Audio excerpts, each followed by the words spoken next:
जब से इजराइल ने गाजा में हमास लड़ाकों पर अपना ऑपरेशन चलाया है, तब से इजराइल दुनिया भर के निशाने पर है। यूएन से लेकर कई देश इजराइल पर गाजा में नरसंहार के आरोप लगा रहे हैं। इंटरनेशनल क्रिमिनल कोर्ट ने इजरायली पीएम के खिलाफ गिरफ्तारी वारंट तक निकाल रखा है। गाजा युद्ध से इजरायली साख दांव पर लगी है। खास बात है कि सिर्फ इजराइल के टॉप लीडर्स ही रडार पर नहीं है, बल्कि इजरायली सैनिकों को भी इसकी डबल मार झेलनी पड़ रही है। इजराइल के अंदर ही नहीं बल्कि दुनिया के अलग अलग कोने में इजरायली सैनिकों को लेकर तमाम तरह की खबर आती रहती है। इस कड़ी में ताजा घटना ने इजराइल की मुश्किलें बढ़ा दी है। दरअसल छुट्टियां मनाने पहुंचे एक इजरायली सैनिक पर हमला हुआ।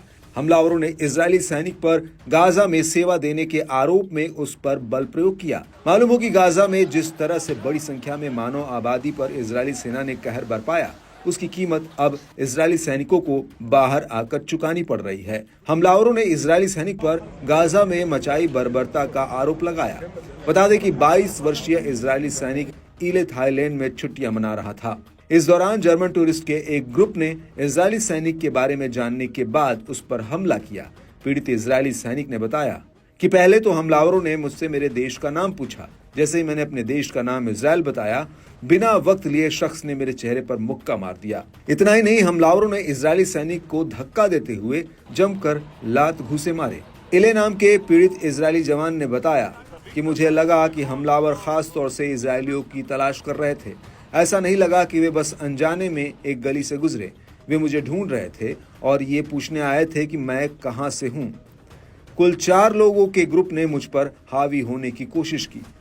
इस चौंका देने वाली घटना के सामने आने के बाद इजराइल ने बड़ा कदम उठाया है। तेल अवीव ने थाईलैंड और साउथ ईस्ट एशिया में रहने वाले इजरायलियों के लिए सख्त गाइडलाइन जारी की है। इसके तहत रेस्टोरेंट और होटल समेत पब्लिक प्लेसेस में इजरायलियों को अलर्ट रहने की हिदायत दी गई है। बताया गया कि हमले में इजरायली सैनिक बुरी तरह जख्मी हुए। उनकी आंख पर चोट लगी है।